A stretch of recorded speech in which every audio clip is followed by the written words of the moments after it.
और ये खबर पोखरण से मिल रही है। पिता पुत्र की मौत पर बवाल जारी है। तीसरे दिन भी धरने पर हैं परिजन। 49 घंटे बाद भी शवों का पोस्टमार्टम नहीं करवाया गया। 4 सूत्री मांगों पर परिजन अड़े हुए हैं। 36 कौम के सैकड़ों लोग धरने पर हैं। आरोपियों की जांच में पुलिस जुटी हुई है। रविवार को सड़क हादसे में इनकी मौत हो गई थी।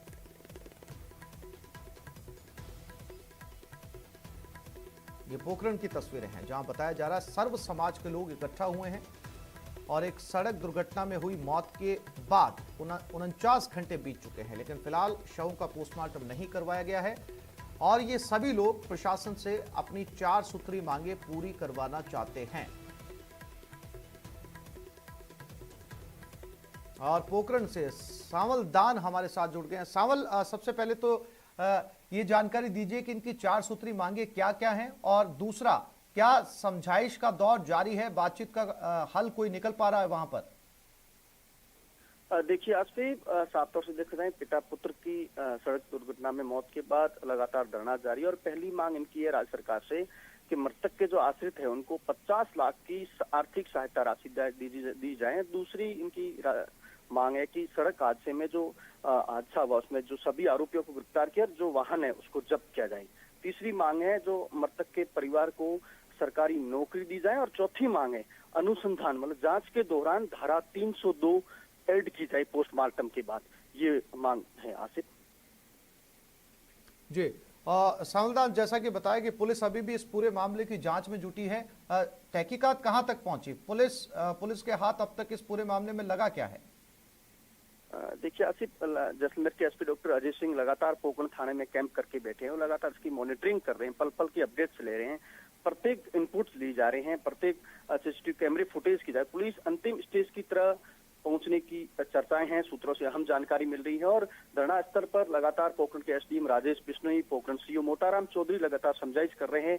उनको ये भी समझाइश में बताया जा रहा है पुलिस लगातार कार्रवाई करे। पुलिस भी हर संभव इस मामले का जल्द से जल्द खुलासा करना चाहता है क्योंकि एसपी खुद यहाँ लगातार रविवार से लेकर आज तक कंटिन्यू कैंप लगा के बैठे और लगातार मामले की जांच कर रहे हैं और मॉनिटरिंग कर रहे हैं। आसिफ, हाँ बिल्कुल सांवलदार, जैसा कि तस्वीरों में भी जो है वो साफ तौर पर देखा जा सकता है, चूंकि 49 घंटे बीत चुके हैं। लेकिन सांवलदार, मेडिकल की अनुसार अगर चलें तो सही समय पर पोस्टमार्टम होना जरूरी है ताकि कारणों का भी परी हो पाए, क्योंकि शव को जितना ज्यादा समय सांवलदान गुजरेगा ऐसे में पोस्टमार्टम रिपोर्ट में उतनी दिक्कतें आएंगी। क्या ये बात परिजनों को जो है प्रशासन ने वहां पर समझाइश में बताई है? देखिए आसिफ, साफ कहना ये सटीक बात है और जिसमें कि एसपी, डीएसपी, एसपी और एसडी ने ये बात इनको परिजनों को बताई है। इनके अधिवक्ता हैं सरवर खान मेहर, एडवोकेट फिरोज मेहर, इन्होंने भी समझाइश की। परिजन एक बात पर अड़े हैं कि हमारे जाने वाले व्यक्ति चले गए, हादसे में दर्दनाक हादसा हुआ है, मौत हो गई है, पोस्टमार्टम हमारे लिए बड़ी बात नहीं। जितनी ये बात बता रहे हैं कि सभी आरोपी गिरफ्तार और हमें न्याय मिले और 4 सूत्री मांगे हमारी सरकार प्रशासन स्वीकार करें। आसिफ, बिल्कुल सांवलदार, जैसा कि बताया आपने कि पुलिस ने जो है वो समझाइश की है परिजनों के साथ में, जिनकी वजह से ये हादसा हुआ, ये एक्सीडेंट हुआ या जो है इनकी सड़क हादसे में मौत हुई, उनके बारे में कोई जानकारी जुटा पाई या जो एक्सीडेंट करके वहां से भागे वो उनके बारे में पुलिस को कोई जानकारी? आसिफ, ये साफ तौर से जानकारी इनपुट मिल गए हैं, सीसीटीवी कैमरे फुटेज में सेना का वाहन बताया जा रहा है। ये पोखरण थाना के गोमट के पास ही हादसा हुआ था और उसके बाद शव को एक गंभीर हालत भी बताया जा रही थी बुजुर्ग का, जो ग्राम परिजनों का आरोप है। उसको अस्पताल की ले जाने के बजाय पोखरण से 25 किलोमीटर दूर लाठी थाना क्षेत्र में उठानिया चाचा सड़क मार्ग के पास जंगल में दोनों शवों को डाल के ये सेना के जवान आर्मी फरार हो गई। आसिफ जी, सांवलदार, जानकारी के लिए आपका धन्यवाद।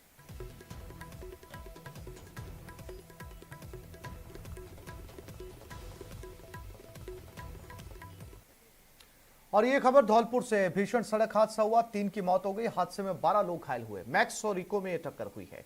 कैला देवी के दर्शन करके ये लोग लौट रहे थे। धौलपुर में सड़क हादसे में 3 लोगों की मौत हो चुकी है जबकि 12 लोग घायल हैं। यह हादसा सदर थाना इलाके के खनपुरा के पास हुआ जहां मैक्स और इको गाड़ी की टक्कर हो गई। बताया जाता है कि इको गाड़ी में सवार लोग कैला देवी का दर्शन करके आ रहे थे।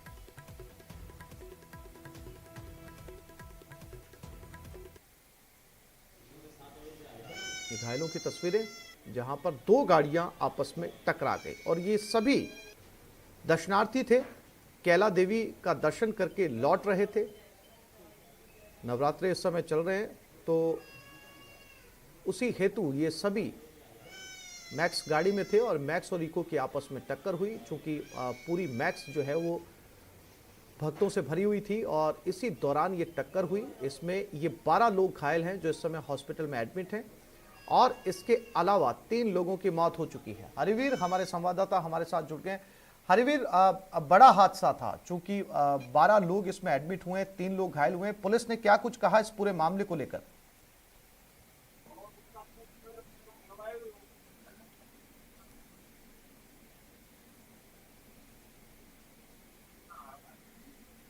हरिवीर, मेरी आवाज मिल रही है आपको? जी आशीष, मैं आपको बता दूं कि ये सदर थाना क्षेत्र के ये खानपुरा गांव के पास की ये घटना है, जहां पर कुछ श्रद्धालु केला माता के दर्शन करके अपने बच्चों का मुंडन करा करके आगरा लौट रहे थे। ये सभी श्रद्धालु आगरा के हैं और इधर से केलों से भरी एक मैक्स जा रही थी, तो आमने सामने की दोनों के भिड़ंत हुई है, जहां पर 3 लोगों की मौत हो गई है और करीब 1 दर्जन से लोग ज्यादा लोग घायल है और जिनको हॉस्पिटल में भर्ती कराया गया है। जिन कुछ की गंभीर हालत है उनको रेफर कर दिया है और तीनों के पोस्टमार्टम की प्रक्रिया चल रही है। जी आशीष। जी हरिवीर, जानकारी के लिए आपका धन्यवाद।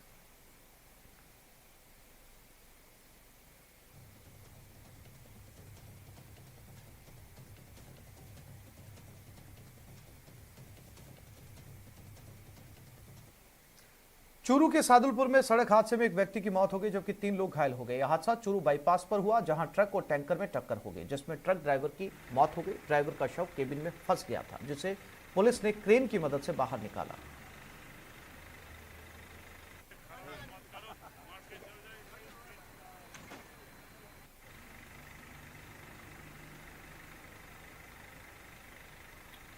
चूरू की घटना है और ये एक्सीडेंट की तस्वीरें आप देख सकते हैं। ट्रक और टैंकर किस बुरी तरीके से आपस में टकराए हैं। आप अंदाजा लगा सकते हैं इस भिड़ंत का कि ट्रक के ड्राइवर का शव केबिन में फंस गया, यानी कि उसे आसानी से निकाला नहीं जा सकता था। उसके बाद में क्रेन की मदद ली गई, केबिन को तोड़ा गया, उसके बाद में शव को बाहर निकाला गया।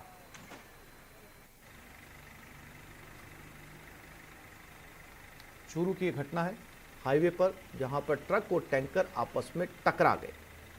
हादसे में इस ट्रक ड्राइवर की मौत हो गई।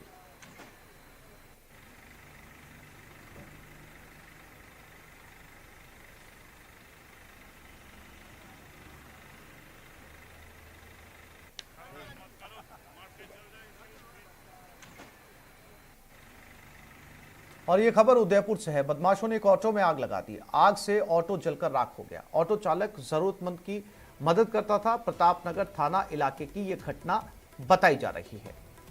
एक ऑटो में आग लगाई गई और उसके बाद वो ऑटो पूरी तरीके से जल गया। बदमाशों ने इस ऑटो में आग लगाई। ये तस्वीरें जहां पर इस ऑटो को आग के हवाले कर दिया गया, उदयपुर से सामने आई ये तस्वीर आप देख सकते हैं। इस ऑटो के आगे लिखा हुआ निःशुल्क, यानी कि फ्री।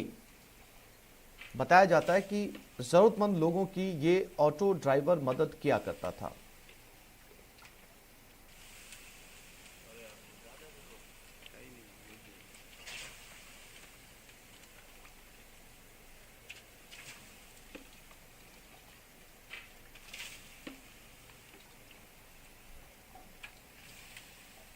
और इसी खबर पर ज्यादा जानकारी के लिए बात करते हैं उदयपुर से हमारे संवाददाता कमलेश के साथ। कमलेश, क्या था ये पूरा मामला?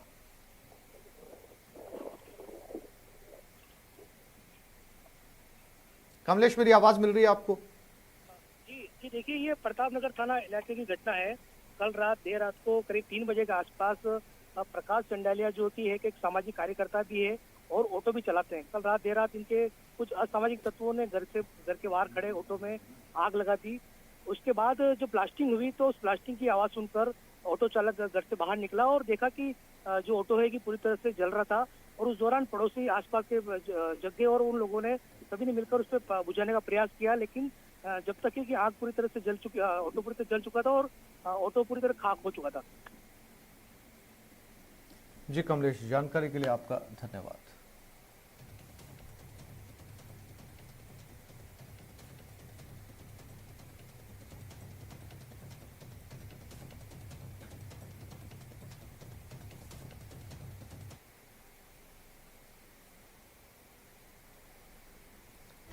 उदयपुर की ये तस्वीरें हैं जहां पर एक ऑटो के अंदर आग लगा दी गई। आगे बढ़ते हैं।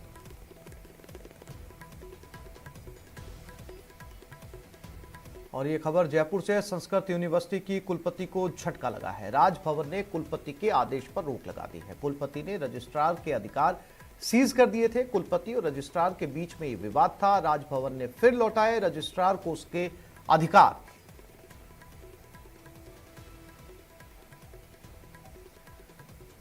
तो ये जयपुर की खबर। संस्कृत यूनिवर्सिटी से जुड़ा हुआ मामला है जहां पर कुलपति को झटका लगा है। राजभवन ने कुलपति के आदेशों पर रोक लगा दी है। कुलपति ने रजिस्ट्रार के अधिकारों को सीज कर दिया था। कुलपति और रजिस्ट्रार के बीच में विवाद भी था। राजभवन ने फिर से रजिस्ट्रार के अधिकार लौटा दिए।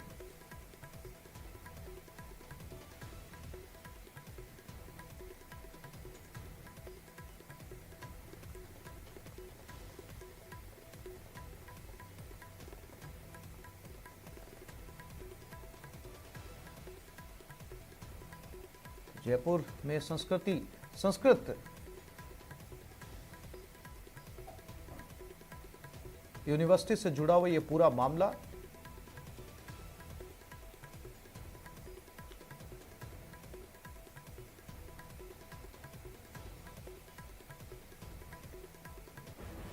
और बूंदी के नैनवा रोड पावर हाउस में ग्रिड पर तैनात एक कर्मचारी ने शराब के नशे में रजत गृह की जगह इंदिरा कॉलोनी का शटडाउन दे दिया, जिससे नाराज उसके साथियों ने उसके जमकर पिटाई की। पिटाई और हंगामे का ये वीडियो सोशल मीडिया पर वायरल हुआ।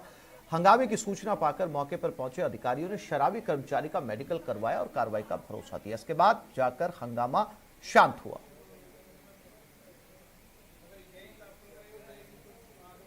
बूंदी की घटना है जहां बिजली विभाग के कर्मचारियों ने ही इसकी पिटाई की। रजत गृह की जगह इंदिरा कॉलोनी को शटडाउन कर दिया। 4 घंटे तक यह हंगामा चलता रहा। कर्मचारियों ने इसके मेडिकल जांच करवाई।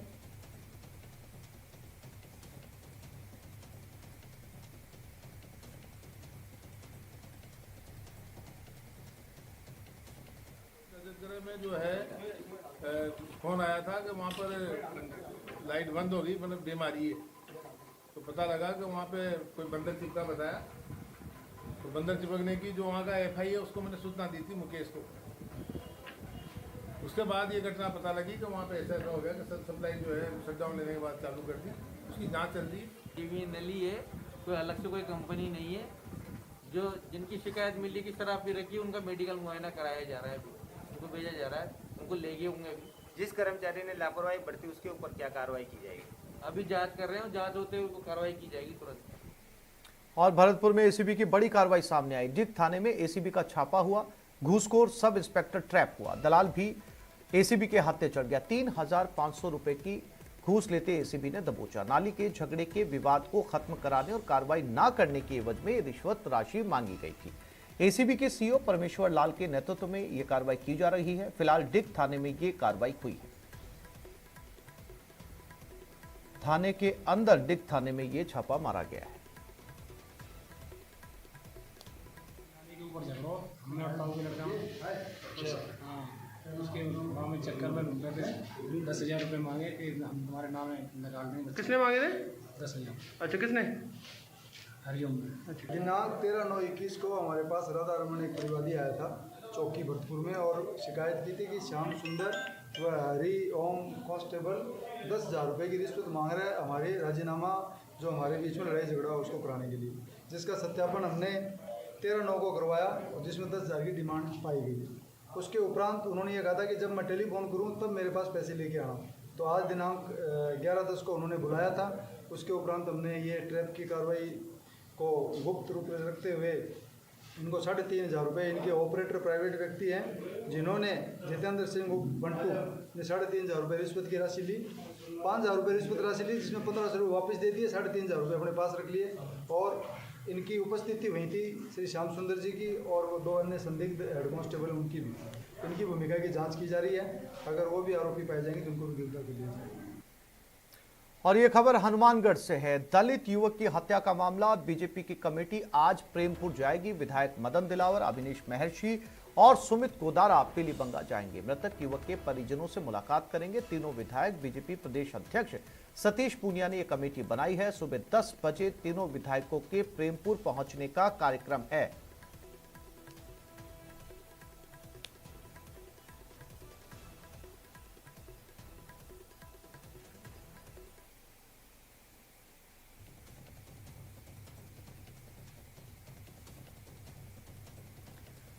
लखीमपुर केस में कांग्रेस हमलावर है तो हनुमानगढ़ के पीलीबंगा में दलित युवक की पीट-पीटकर हत्या मामले में बीजेपी गहलोत सरकार पर निशाना साध रही है। वहीं पीलीबंगा केस को लेकर पीसीसी चीफ गोविंद सिंह डोटासरा ने साफ शब्दों में कहा कि दोषियों के खिलाफ कार्रवाई की गई है और आगे भी जांच की जा रही है। तो मुख्य सचेतक महेश जोशी ने कहा कि पीलीबंगा में किसी मंत्री या उनके रिश्तेदार ने अत्याचार नहीं किया है और जिन्होंने भी ऐसा किया है उनके खिलाफ कार्रवाई चल रही है।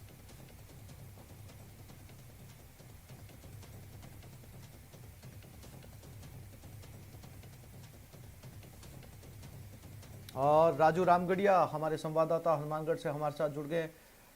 राजू, बीजेपी नेता पहुंच चुके हैं वहां पर? बिल्कुल, ये जो कमेटी बनी है जिसमें भाजपा विधायक मदन दिलावर, अविनेश महर्षि और सुमित गोदारा हैं, ये अभी थोड़ी देर में यहाँ पहुंचने वाले हैं। और जो स्थानीय विधायक हैं धर्मेंद्र मोची और भाजपा जिला अध्यक्ष या अन्य भाजपा के जो भी नेता है वो पहले से यहाँ मौजूद हैं।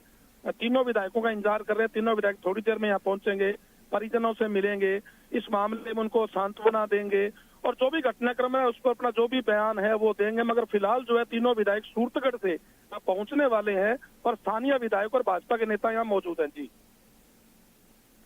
राजू, इसके अलावा सरकार भी लगातार कह रही है, चाहे वो सरकार के प्रवक्ता महेश जोशी का बयान सामने आया हो या फिर जो है वो दूसरे प्रवक्ताओं का, उनका कहना है कि बाकायदा इसमें कानूनी कार्रवाई की गई है और जो फरार हैं उनकी भी तलाश जारी है, किसी को बख्शा नहीं जाएगा। तो जिनके परिवार में हत्या हुई है, जो पीड़ित हैं, वो संतुष्ट हैं इस कार्रवाई से? बिल्कुल, इस पूरे मामले में पुलिस की कार्रवाई बिल्कुल त्वरित रूप से रही है। और चूंकि ये मामला श्रीगंगानगर जिले के सूरतगढ़ का था जहाँ अपहरण हुआ, वहीं उसकी हत्या हुई, शव यहाँ फेंक के गए हनुमानगढ़ जिले के प्रेमपुरा में, सीमा पर ही गंगानगर जिला है प्रेमपुरा के पास। मगर पुलिस ने फिर भी क्षेत्र नहीं देखा और यहाँ तुरंत मुकदमा दर्ज किया, तुरंत कार्रवाई की। तो निश्चित रूप से पुलिस की कार्रवाई तो सराहनीय है। रही बात मृतक के परिजनों की, तो मृतक परिजन भी इस बात को लेकर संतुष्ट है कि पुलिस ने त्वरित कार्रवाई की। परिजनों का ये जरूर कहना है कि हमने जो नामजद 11 नाम दिए हैं उसमें अगर कोई निर्दोष आपको लगता है तो उस पर कार्रवाई ना हो। और अन्य जो लोग, जैसे पुलिस भी कह रही है कि वीडियो में कुछ और लोग हैं पिटाई करने वाले, अगर कोई और दोषी है तो उसको भी बख्शा ना जाए। दूसरी तरफ भाजपा के नेता, जानकारी के लिए आपका धन्यवाद।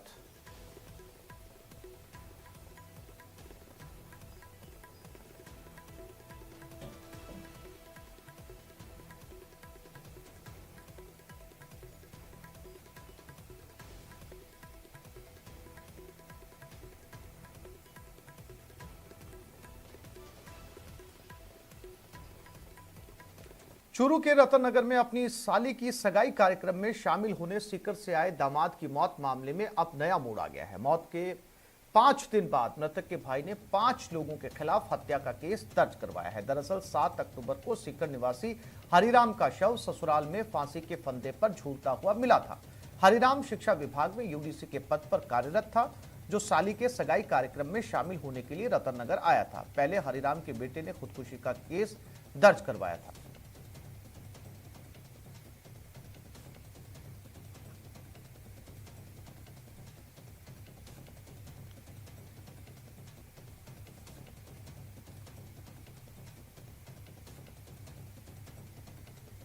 आजादी के अमृत महोत्सव के साथ ही देश में दूध क्रांति लाने वाले अमूल ब्रांड भी अपनी 75वीं सालगिरह का जश्न मना रहा है। इस मौके पर आइए आपको बताते हैं कि अमूल ने समय समय पर अपनी बात देश विदेश में कैसे पूरी कामयाबी के साथ पहुंचाई।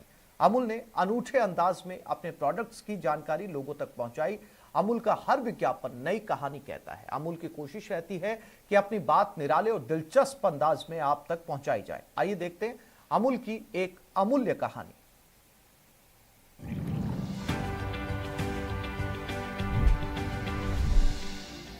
रामायण के बाद साल 1979 में बारी आई अगले टीवी सीरियल महाभारत की। महाभारत के थीम पर 1979 में बना अमूल का ये विज्ञापन काफी लोकप्रिय हुआ। महाभारत सीरियल भी भारतीय टीवी क्रांति में मील का पत्थर बना। विज्ञापन में कर्ण और भगवान कृष्ण की छवियां हैं। कर्ण सोने के कवच कुंडल पहनते थे।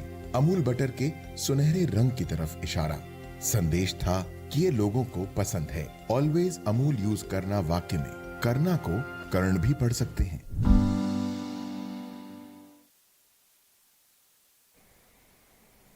एक छोटे से ब्रेक के लिए रुक रहे हैं, जल्द लौटेंगे।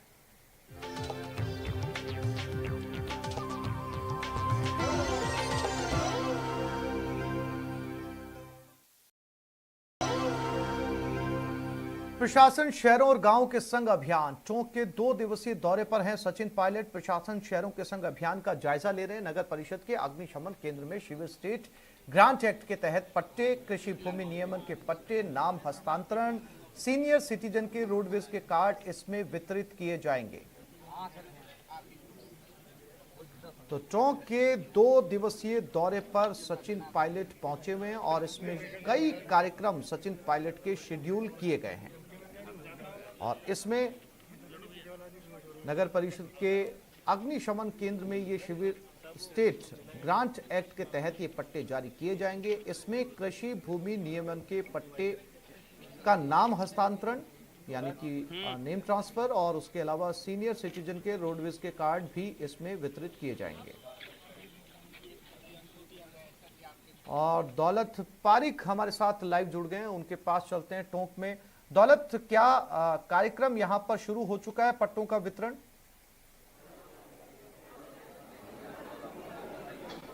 सचिन पायलट टोंक दौरे पर है, 2 दिनों के दौरे पर है। आज दूसरा दिन है। थोड़ी देर में अग्निशमन केंद्र है या नगर परिषद का यहाँ पर आने वाले हैं और वो जो कार्यक्रम प्रशासन शहरों के संग अभियान के तहत जो कार्यक्रम होने वाला है वो यहाँ आएंगे। उसके बाद में लाभार्थियों को पट्टे दिए जाएंगे। उसके अलावा कहने का मतलब ये कि 2 दर्जन से ज्यादा जो विभाग है उनके जो कार्य हैं उनके लाभार्थी यहाँ पर आए हुए हैं और वो कार्यक्रम होने वाला। इससे पहले सर्किट हाउस में सचिन पायलट जन सुनवाई कर रहे हैं और कुछ ही देर में यहाँ जो अग्निशमन केंद्र है यहाँ आने वाले हैं। इससे पहले सचिन पायलट जो 2 दिवसीय दौरे पर हैं, कल के दिन 2 ग्राम पंचायतों में उनका शिविरों के अंदर कार्यक्रम था। वहां पर लोगों से मिले और प्रशासन गांव के संग अभियान के तहत जो कार्यक्रम चल रहा है लोगों से बात की और जो तमाम तरह के लाभार्थी हैं उनको पट्टे से लेकर के 22 से ज्यादा विभागों के जो लोगों को लाभ पहुंचाने का कार्यक्रम है वो वहां पर था। आज यहाँ टोंक नगर परिषद का अग्निशमन केंद्र है। यहाँ थोड़ी देर में सचिन पायलट आने वाले हैं, इंतजार है और अलग अलग विभागों के लाभार्थियों को यहाँ लाभ दिया जाएगा। बिल्कुल दौलत, कुछ ही देर के अंदर सचिन पायलट यहां पर पहुंचने वाले हैं। इसके अलावा क्या उन लोगों की सूची भी दौलत सामने आई है जिन लोगों को ये पट्टे वितरित किए जाएंगे या जो इस योजना के अंतर्गत लाभान्वित होंगे?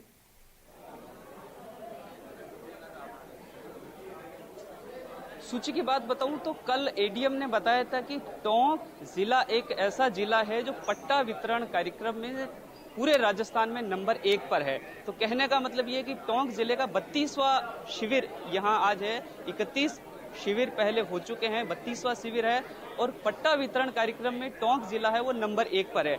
उसके अलावा भी कई जो यानी कार्यक्रम है उसमें टॉप 5 में है। कोशिश ये है प्रशासन की कि ज्यादा से ज्यादा लोगों को लाभ पहुंचाया जाए।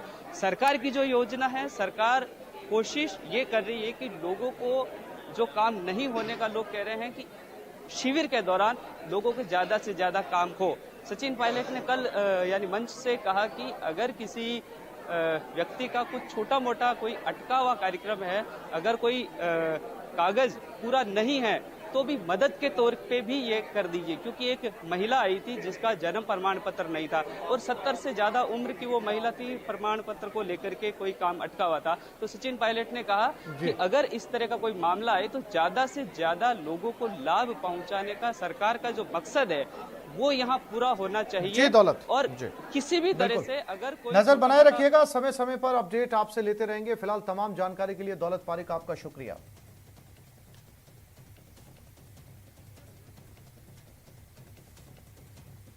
एक छोटे से ब्रेक के लिए रुक रहे हैं, जल्द लौटेंगे।